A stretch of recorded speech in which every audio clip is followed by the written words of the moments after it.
മനഃശാസ്ത്രജ്ഞർ പറയുന്നത് നമ്മുടെ ചുറ്റുമുള്ളവരിൽ 10 മുതൽ 15% വരെ ആളുകൾക്ക് നമ്മളോട് ഉള്ളിൽ കടുത്ത അസൂയയോ വെറുപ്പോ കാണുമെന്നാണ്. ഏറ്റവും ഭീകരമായ കാര്യം എന്താണെന്ന് വെച്ചാൽ ഇതിൽ ഭൂരിഭാഗം പേരും നിങ്ങളുടെ മുന്നിൽ നല്ല സുഹൃത്തുക്കളെ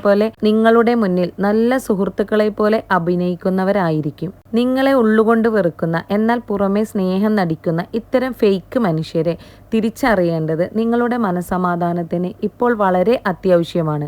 അവരുടെ ഉള്ളിലെ ആ വെറുപ്പ് പുറത്തു ചാടുന്ന ചില മനഃശാസ്ത്രപരമായ ലക്ഷണങ്ങൾ എങ്ങനെ എളുപ്പത്തിൽ കണ്ടുപിടിക്കാമെന്നാണ് ഈ വീഡിയോയിലൂടെ നമ്മൾ കൃത്യമായി നോക്കാൻ പോകുന്നത്. എന്തുകൊണ്ടാണ് ചില ആളുകൾക്ക് നിങ്ങളോട് ഈ വെറുപ്പ് തോന്നുന്നത്?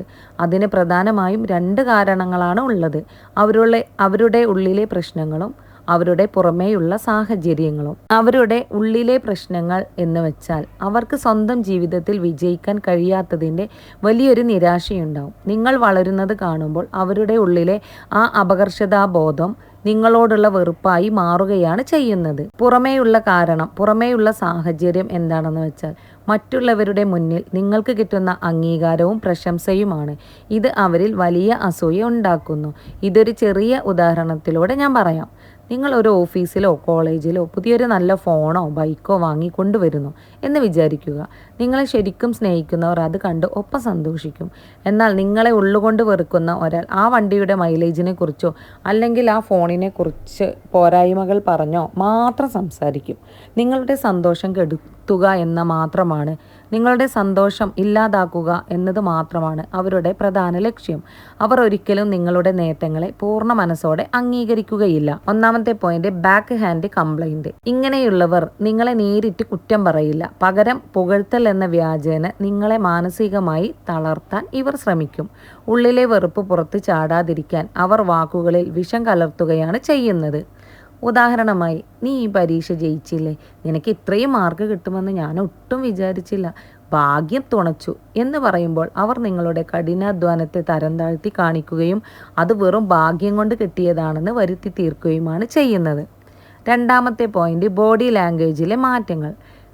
ഒരു മനുഷ്യന് അവരുടെ വാക്കുകൾ നിയന്ത്രിക്കാൻ കഴിഞ്ഞേക്കും, എന്നാൽ അവരുടെ ശരീരഭാഷയെ അത്ര എളുപ്പത്തിൽ നിയന്ത്രിക്കാൻ കഴിയില്ല.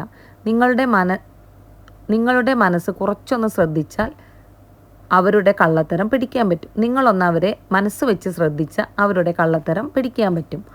ഉദാഹരണത്തിനായി, നിങ്ങളൊരു നല്ല കാര്യം സംസാരിക്കുമ്പോൾ അവർ കൈകെട്ടി തിരിഞ്ഞു നിൽക്കുകയോ കൃത്യമായി കണ്ണ് നോക്കാതിരിക്കുകയോ അല്ലെങ്കിൽ നിങ്ങളുടെ ഭാഗ്യത്തെക്കുറിച്ച് കേൾക്കുമ്പോൾ അവരുടെ മുഖത്ത് പെട്ടെന്ന് വന്നു പോകുന്ന ആ അപകട ചിരിയോ ശ്രദ്ധിച്ചാൽ നിങ്ങൾക്കിത് മനസ്സിലാക്കാൻ പറ്റും.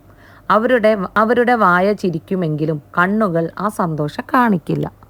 മൂന്നാമത്തെ പോയിന്റ്, മറ്റുള്ളവരുടെ മുന്നിൽ വെച്ച് നിങ്ങളെ തരം താഴ്ത്തി സംസാരിക്കുന്നത്.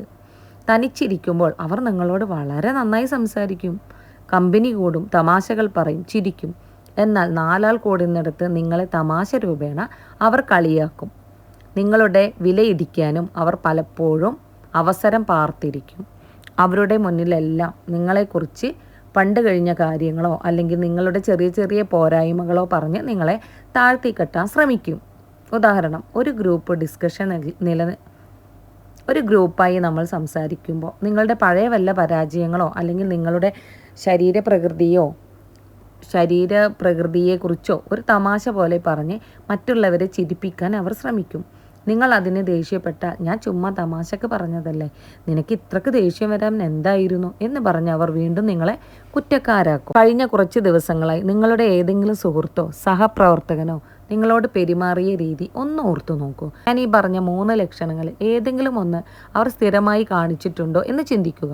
ഉണ്ടെങ്കിൽ അവരുമായി പങ്കുവയ്ക്കുന്ന നിങ്ങളുടെ വ്യക്തിപരമായ രഹസ്യങ്ങളും നേട്ടങ്ങളും ഇപ്പോൾ തന്നെ കുറക്കുക. അവരിൽ നിന്ന് മാനസികമായി ഒരു അകലം പാലിച്ച് നിൽക്കുക. ഇത്തരം നെഗറ്റീവ് മനുഷ്യരെ കൃത്യമായി തിരിച്ചറിഞ്ഞ് അവരിൽ നിന്ന് ഒരു അകലം പാലിച്ചാൽ നിങ്ങളുടെ ജീവിതത്തിൽ വലിയൊരു മനസ്സമാധാനം നിങ്ങൾക്ക് ലഭിക്കും. നിങ്ങളുടെ ഊർജം കളയാൻ ആർക്കും അനുവാദം കൊടുക്കരുത്. വീഡിയോ നിങ്ങൾക്ക് ഉപകാരപ്പെട്ടെങ്കിൽ ലൈക്ക് ചെയ്യാനും സബ്സ്ക്രൈബ് ചെയ്യാനും മറക്കരുത്. നിങ്ങളുടെ അഭിപ്രായങ്ങൾ താഴെ കമൻറ്റ് ചെയ്യുക. അടുത്തൊരു മോട്ടിവേഷൻ വീഡിയോയുമായി വീണ്ടും കാണാം.